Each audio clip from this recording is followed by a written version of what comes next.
신진 SM 2022년도 1분기 실적을 분석해서 연말까지 매출액을 예상해 보는 것으로 진행하겠습니다.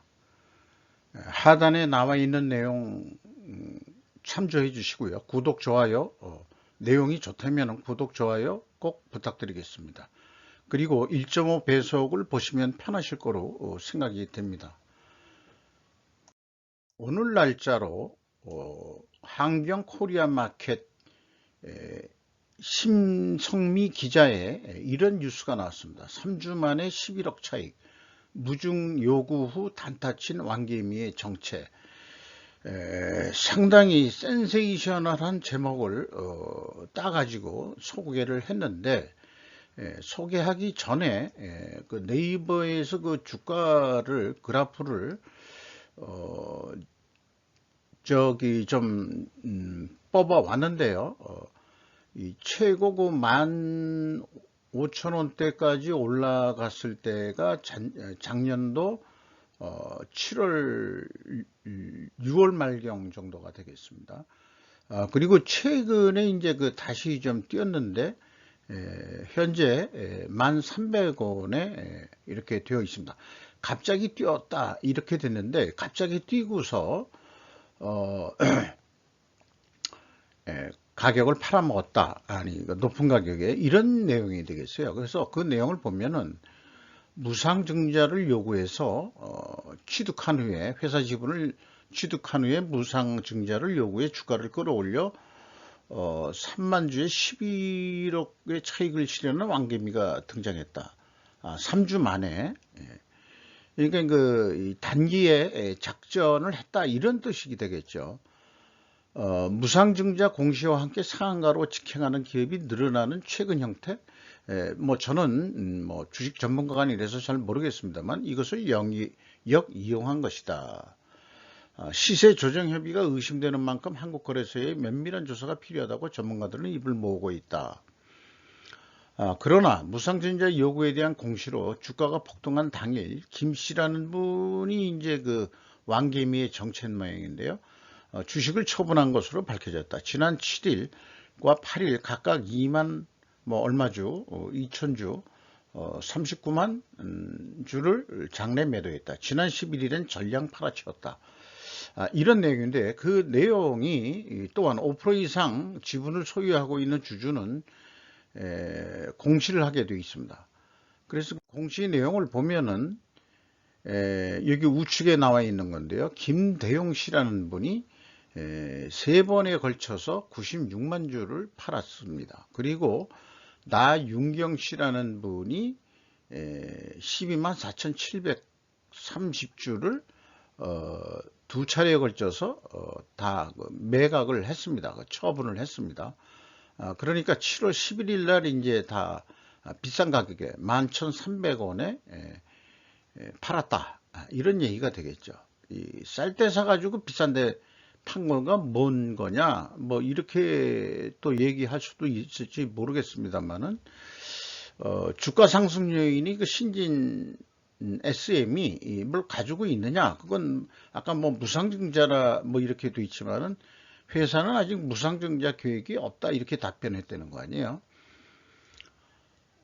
신진 SM은 기계 제작, 철판 가공 및 판매를 하는 업체로 그 소개가 되어 있고, 지금 그 주가가 1,300원인데 그 2021년 말에는 6,200원이었습니다. 그래서 그 4,100원이 상승을 했는데, 요즘 같이 그 이 코스피가 추락하는 그런 그 이 기간에 주가가 이렇게 뛰었다는 것은 좀 특이할 만하긴 한 내용이 되겠습니다. 그렇다고 해서 이 기업이 무슨 첨단 업종도 아니고 그 철판 가공하는 업체인데, 그런 점은 뉴스 보도가 지적한 대로 어떤 그 작전 아니었겠느냐, 이렇게 그 생각이 듭니다. 거기에 동의를 뭐 한다, 그런 뜻도 되겠습니다. 네, 이렇고요. 그 다음에 그 현재 그 이 5% 이상 주주를 보면 김은식 씨가 21.63%, 김은주 씨가 13%, 그 다음에 양순임 씨가 9.84%. 이렇게 되어 있습니다. 그런데 일반적으로 저는 이 주주를 보면서 외국인 지분율이 얼마냐를 꼭 보거든요. 근데 뭐 0.13%인가 그거 제 기억으로는 그렇습니다. 이런 기업일수록 외국인이 투자하지 않는 기업은 사실은 그 작전의 그 요리 대상이 될 확률이 매우 높다.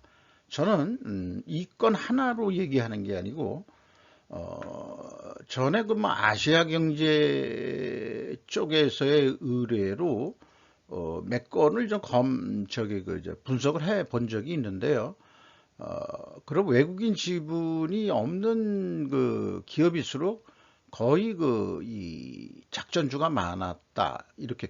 그리고 본업에 충실한 게 아니고 이 기업을 사고 파는데 중점적으로 경영을 하는 것 같은 느낌의 결산서를 그렇게 보게 되는 경우가 종종 있었습니다. 뭐 신진 SM은 그런 건 아닌 것 같습니다만은 어쨌든 이 기업 회계가 어떻게 결산이 되는지 한번 좀 알아보는 것으로 그렇게 하겠습니다.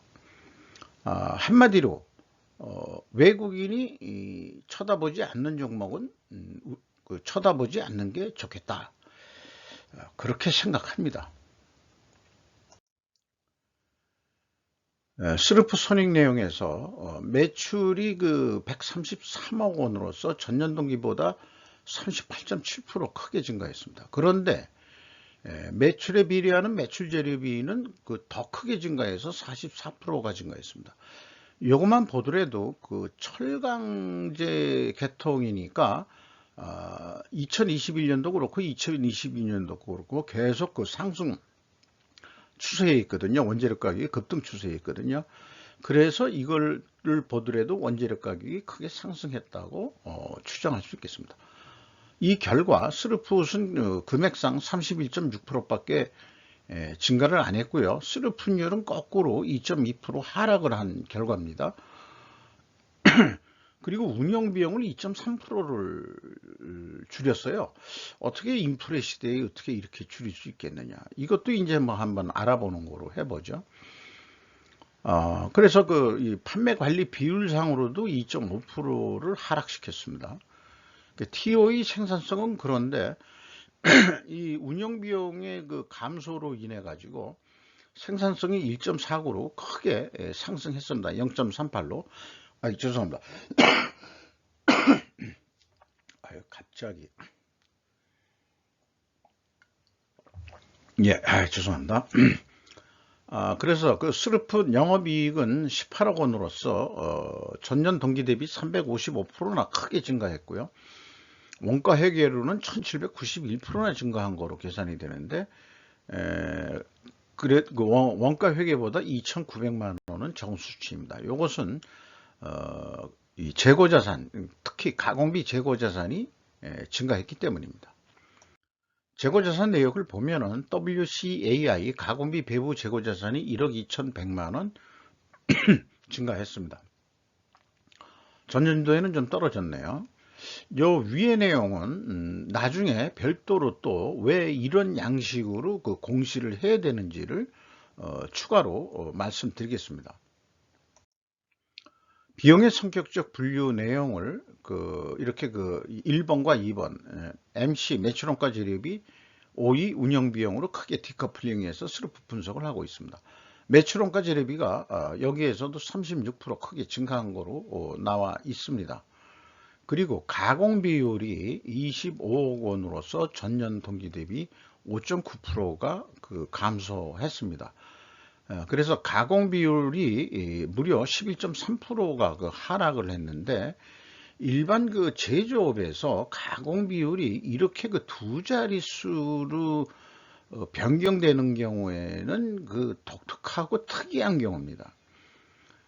왜냐하면은 어떤 제조업이란 것은 공정이 어느 날 갑자기 이 획기적으로 뭐 변경되는 공정이 있는 건 아니거든요.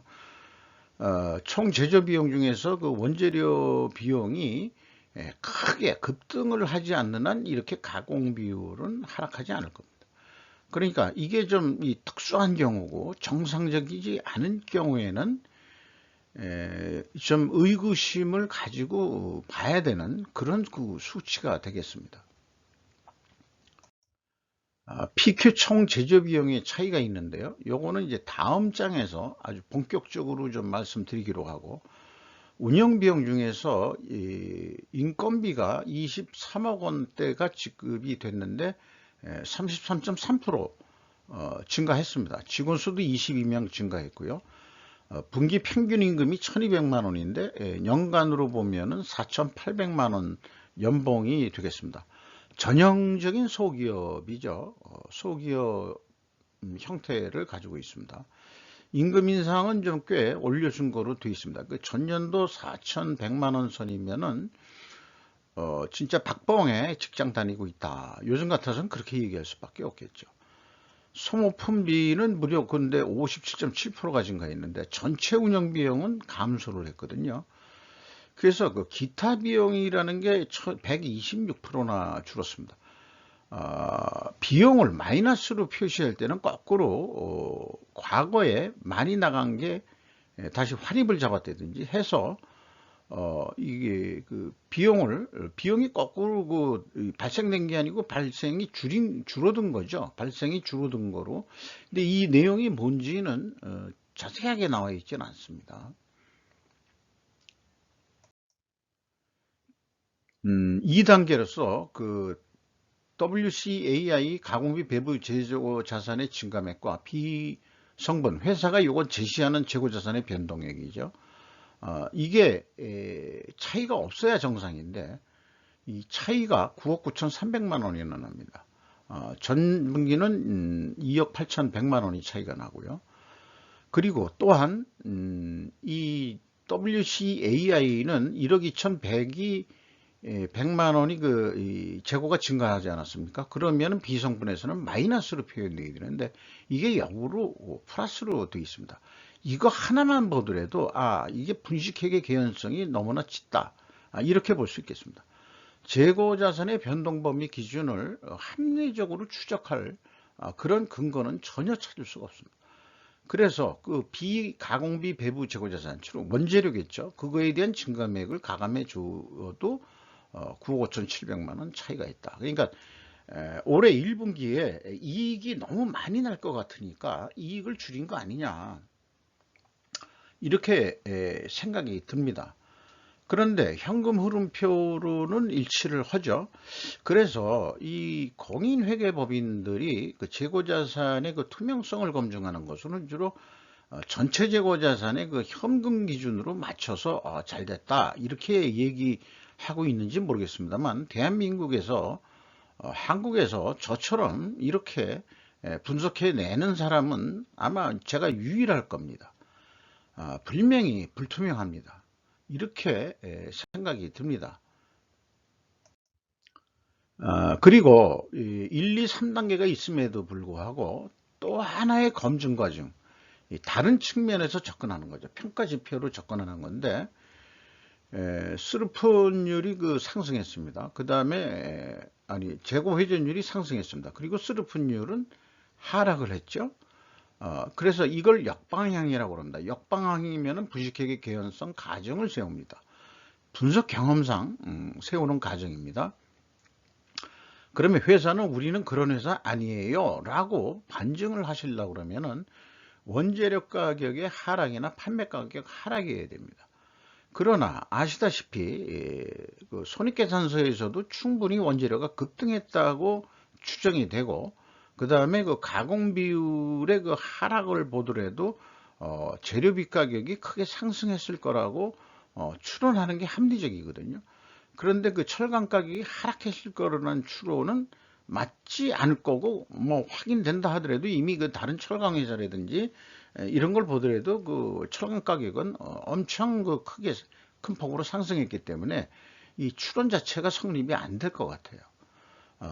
또 거기다가 회사가 공개하지도 않았지만 그리고 판매 가격도 그 공개를 하지 않았습니다. 이래 가지고는 불투명한 기업의 이 대명사처럼 느껴지게 됩니다. 생산성이 증가한 것은 오로지 운영 비용을 대폭 감소시킨 결과가 되겠습니다. 재료비 쪽에서 장난질을 허니 운영 비용 쪽에서 뭔가 줄일 수 있는 거를 좀 줄여봐라 뭐 이렇게 또 얘기했는지도 모르죠. 제가 뭐 그 회계 결산하는 사람은 아니지만 그렇게 좀 그 상상을 하고 추정을 해보는 겁니다. 그리고 임팩트 그 미래 가치는 61.7%로 가공비 그 배부 재고 자산이 회전율이 상승했기 때문에 그렇게 그 지표가 나오게 되겠습니다. 매출 채권 수금 속도는 3개월에 한 번 했습니다. 매우 수금 속도가 느리다. 그 쇠에 대한 그 납품을 해가지고 수금을 이렇게 늦게 해가지고 장사를 해먹을 수 있겠냐? 이건 영업에 뭔가 문제가 있다고 또 생각이 들어요. 이런 거 하나들을 보더라도 이 회사가 영업과 생산이 뭔가 활기차게 돌아가는 것 같지가 않다. 이런 느낌을 받게 되고요. 그리고 매입 채무 지급 속도는 2.4회 전이고 전년도는 더 빠릅니다. 이것은 뭐냐면 철강제라는 게 공급자가 왕이거든요. 공급자가 시장 우위에 있기 때문에 선 현금을 주고 사야 되는 그런 상황인 거죠. 그러니까 자금 사정도 뭐 그렇게 여의치는 않을 거라고 보는데 그건 다음에 또 좀 보기로 하고요. 이런 관계면은 매우 좀 곤혹스러울 거예요. 영업 활동이 뭔가 영업 구조를 바꾸고 영업 관행, 이 거래 관행에 어떤 그 개혁이 있어야지 이렇게 늦어가지고는 자금이 안 돌고 이래가지고 곤란하지 않겠다 이렇게 생각이 듭니다. 회사는 그 원재료 가격 추이와 판매 가격 추이를 공시하게 되어 있는데 비공개하고 있습니다. 벌써 그 1분기 거를 뭐 수많은 기업을 제가 분석을 했지만 이제 그 공개할 게 보니까 이제 매입액하고 매출액을 이 표시를 만 정도 해주는 거로 끝내고 있거든요. 요거 매출액의 그 133억 매출액은 그 손익계산서 매출액하고 일치를 합니다. 대부분의 매출은 그 표준 플레이트, 금형 플레이트 등 해가지고 그 플레이트라는 게 그 철판인데 그걸 절단해서 가공해서 납품하는 뭐 그런 어떤 절단 가공 납품 업체로 그렇게 보입니다만은 그런데 이제 원재료 구매액은 뭐 그냥 일반 스틸, 알루미늄, 스테인리스, 그 다음에 특수강, 압출제 및 절단품 뭐 이런 거로 해서 41억 원을 매입을 했다 그러는데 그 비성분에 나와 있는 원재료 및 상품 매입액이 69억 4,700만 원입니다. 그러니까 원재료 매입 실적이 41억 원이니까 요걸 빼면은 상품 매입액 추정은 28억 원이 되겠다. 뭐 이렇게 이게 분리돼 가지고 이쪽에 조각처럼 흩어진 이렇게 그 정보들을 공개해 가지고는 일목요연하게 재고 자산을 확인하는데 뭐 이렇게 복잡하게들 하고 자빠졌냐 나 이런 생각이 들어가는 거예요. 그래서 여기 나와 있는 대로 그 재고 관리 흐름을 얘기해 주라. 상품 여기 상품이 있습니다만 여기 상품이라고 한다면은 기초 재고 얼마 있었는데 얼마 매입했고 판매 얼마 돼서 지금 재고 얼마 남았다 이렇게 얘기를 해주고 원재료다 원재료 기초 얼마 있었고 매입 얼마 했고 그 생산에 투입된 게 얼마고 그 다음에 평가 손실이 있다면 그게 얼마고 타기정 대체가 있다면 위해서 출고계를 또 옆에다 하나 만들어야 될지는 모르겠습니다만은 그래서 기말재고 이거 여기에서 이거도 해가지고 출고 빼고 이거 빼면은 기말재고가 나온다. 이렇게 해서 흐름을 보여준다. 이것을 끊임없이 제가 지금 얘기를 하고 있는 거죠. 근데 왜 이런 거에 편집적으로 달려드느냐 그러면은 한마디로 기업 자체를 위해서고요. 그리고 주식 투자자들을 위해서기도 하고 모든 이해관계자들의 이익을 위해서 결국 그럽니다. 이런 기업들의 그 투명성이 높아지면은 국가 전체의 그 투명성이 올라간다. 저는 그렇게 믿고 이것이 개별 기업의 그 이익을 추구하는 것이 투명하게 추구하는 거죠. 추구하는 것이 국가가 또 투명하게 된다고 거창하게 얘기하면은 거기까지 확대해서 얘기할 수 있기 때문이기도 합니다. 현금 재무지표에 와서 캐펙스 투자는 없고 거꾸로 유형자산 등이 3억 1200만 원이 감소했습니다. 종속기업 비율이 19.4%고요. 그 다음에 EAT 세후 현금 순이익이 27억 원으로서 전년 동기보다 1.9% 상승을 한 3%의 그 현금 수익률이 나왔습니다. 이것도 이익, 아니 그 주가 상승 요인에 해당은 하겠습니다.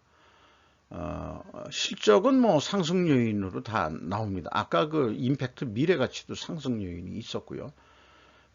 그 다음에 채권자한테 8억 5,600만 원 갚았습니다. 그래서 레버리지율은 20.3%로 감소했고요. 주주잉여 현금 흐름은 이익배당 ROE 1.1%서 10억 원을 이익배당을 했습니다. FEM 최종 4억 9,100만 원의 현금을 벌었습니다. 리스크 대비 현금 버퍼율은 3.1%로 전년 50.9%보다는 20%가 감소했습니다. 이익 잉여금률은 323.7%로서 1.9% 상승했습니다. 이렇게 해서 원가회계 개념으로 연말 매출액이 얼마나 될 거냐, 이거를 말씀드리기 전에 1분기 자체가 성과가 왜곡된 분식회계 의혹이 가는, 의구심이 가는 그런 거거든요. 이거 가지고 계획을 해본들 계획도 왜곡될 수밖에 없다. 저는 그렇게 이제 하기 때문에 이게 큰 의미가 있는 것 같지는 않아요. 다만 여기서 설명하고자 하는 것은 이 계획을 세우려고 그러면은 단순하게 그냥 1분기를 100으로 보고서 그 300%를 더해가지고 산출할 수가 없다는 거죠. 왜 그러냐 그러면은 이 제조 원가라는 제조 비용을 산출해 봐야 되고, 그 다음에 그 총 제조 비용이 이게 379억 원이 나왔다고 그러면은 여기에서 3차 가공으로 기초 재고를 더해서 그 다음에 기말 재고를 빼야 매출 원가가 나오게 됩니다. 그런데 재고가 증가하게 되면은 요 총 제조 비용보다 2%뿐이 증가를 안 해서 그런지 모르지만은 매출 원가는 감소하게 되어 있습니다. 그러니까 재고가 증가하면은 그 원가 회계는 이익이 증가하는 거로 그런 그 마술을 부리는 또 하나의 왜곡된 단계가 있는 거죠. 이게 우리는 정상으로 믿고 살고 있는 게 현실인 거예요. 그러니까 누가 정상이고 누가 비정상이냐? 지금 이거를 원가 회계 자체가 비정상인데 거기다가 또 왜곡을 하고 그러고 있는 거죠. 그래서 비정상이 정상인 세상, 이게 지금 우리가 사는 세상이 비정상이 정상인 세상처럼 세뇌되고 살고 있다. 이렇게 봐도 과언은 아닐 겁니다. 그러면은 정상 세계로 우리가 한번 돌아가 보자. 이런 얘기인데요. 돌아가기 전에 요거를 그 납품단가 그 B2B 거래라고 봐가지고 단가 견적을 냈는데 49,889원짜리 견적을 냈다. 그럼 예상이익은 7,337원 남는 거로 이제까지 나온 그 데이터를 근거로 해서 이제 그 견적 가격을 뺀 거죠. 판매 가격을. 그래서 내고가 돼가지고 49,000원에 계약이 됐다. 그러면은 6,599원이 남는다.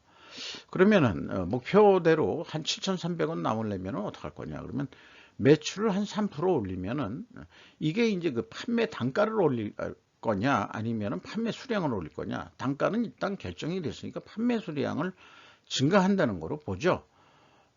그러면은 이 재고 또 3% 증가한다고 그렇게 봤을 때 7,428원의 이 단가 이익을 낼 수 있을 것이다. 이게 이제 원가 회계의 사고방식인데, 아까 그 구두리 얘기했던 얘기를 글로써 이렇게 정리를 해 놓은 겁니다. 그렇다면은 이제 제가 얘기하는 스루프 세계, 정상 세계로 한번 가보죠. 정상 세계는 1분기를 100으로 봤을 때 4배를 하면 되니까 300% 그냥 다 해가지고 계산하면 534억 원이 나옵니다. 그러면은 매출 원가 회계 매출 예상액보다 37억 원이 많게 이게 너무 큰 차이가 납니다. 일반적으로 이렇게 차이가 날 리가 없거든요. 이게 이런 계획을 세우면서도 오차가 난다는 것 자체가 1분기 실적이 뭔가 왜곡돼 있다. 아니 까놓고 얘기해서 부직하게 했다. 그런 얘기가 되겠습니다. 이걸 인정하려는지 본인들이 자백을 하려는지 안 하려는지 모르지만 제가 심사관이라면은 근거를 대가지고 이실직고 하세요 라고 얘기할지는 모르겠어요. 어쨌든 근거는 충분히 있어가지고 얘기를 할 수 있다고 봅니다. 스루프 기준이 정상일 것입니다. 왜냐하면 손익분기점 산식으로 검증이 가능하기 때문입니다. 손익분기점 산식은 운영비용에서 목표이익을 더해가지고 이것을 스루프율이 41.2% 나왔거든요. 41.2% 나오면 533억 원으로 산출이 됩니다. 거의 유사하죠. 이게 그러니까 이게 타당한 거다 이렇게 이제 얘기할 수 있겠어요. 적어도 현재 수준으로 가가지고 노력을 한다면은 534억 원을 해야 이익을 72억 원을 낼 수 있을 것이다. 이거를 아까 그 원가회계처럼 B2B 거래 단품 납품이라 그러면 백데이터가 그렇게 나올 수밖에 없으니까 53,000원의 견적을 낼 수밖에 없는 거거든요. 이게 진실치입니다. 이게 팩트고 이렇게 얘기를 해야 되는데 아니 다른 사람은 이게 그 49,000원짜리가 그 다른 경쟁 업체 원가 회계로 견적을 내는 업체라고 해봅시다. 그러면은 동일 가격이면은 납품을 받아주겠다. 그래서 할 수 없이 49,000원에 계약하면은 2,842원이 그래도 조금은 남는다. 그러면은 조소 그 판매물 이 나머지 그 3분기 9개월 동안에 회사로서는 다른 쪽에 판매 가격을 1% 올리는 거로 그렇게 한번 추진 노력을 하고 그 다음에 그 재고 회전율을 그 9.3% 증분하는 거로 했을 때 매출액을 그 58,600원에 판매할 수 있을 것이다. 그 경우에 스루풋은 6,345원으로서 원가 회계가 계산한 것보다는 아직도 그 원가 회계는 7,000원대인데 이렇게 노력을 해도 6,300원 뿐이 안 나온다. 이게 아마 현실에 가장 근접한 그런 접근 방법일 겁니다. 그리고 스루풋 회계는 1차로 공동목표, 2차 공동목표라고 제가 얘기를 하고 있는데 일단 판매 가격을 논의할 수 있고요. 그 다음에 재고 회전율을 높인다는 것은 판매 수량을 높인다는 거거든요. 근데 원가 회계는 그걸 분리해서 되게 계산할 수 있는 어떤 표를 만들어내기가 매우 어렵습니다. 데이터가 없거든요. 근데 스루풋 그 손익은 예전역의 이 손익 구조 자체가 매출 재료비를 얘기해서 스루풋을 얘기하기 때문에 재료비하고 그 다음에 나머지를 그 재고 회전율로 두 가지로서 다 같이 구상을 해볼 수 있다는 조금 더 과학적인 사실 과학적입니다. 이렇게 계획을 할 수 있다는 것을 말씀드리면서 신진 SM 누가 들어와 가지고 작전을 하고 나갔다는 그런 기사인데 저도 이 유튜브 그 동영상을 하면서 그 전에도 마찬가지지만은 요즘 이 세상이 어떻게 돌아가는지 그 주식 스팸 메일이 아니고 문자가 너무나 뛰어가지고 아주 그냥 짜증이 날 정도예요. 근데 저는 어차피 이 브로그도 운영을 하는 게 있어가지고 제 휴대폰 번호를 공개를 해놓은 상태이기 때문에 어쩔 수 없지만 계속해서 차단해서 막고는 있습니다만 아니 그 세상에 그렇게 막고 뭐 하는데도 그 주식으로 어떻게 돈 벌어보자 하는 그런 놈들이 그렇게 많은지 나 새끼라고 얘기하고 싶은데 그런 새끼들이 아니 지가 그렇게 잘났으면 네 돈 가지고 니나 장사해. 뭘 남들한테 그렇게 해서 뭐 모신다 어쩌고 저쩌고 뭐 그런 걸 보는 거 보면은 뭐 보지도 않고 물론 이제 삭제를 해버리고 또 차단을 해버립니다만은 요즘 뭐 이상한 놈들이 많아요. 이상한 놈들이.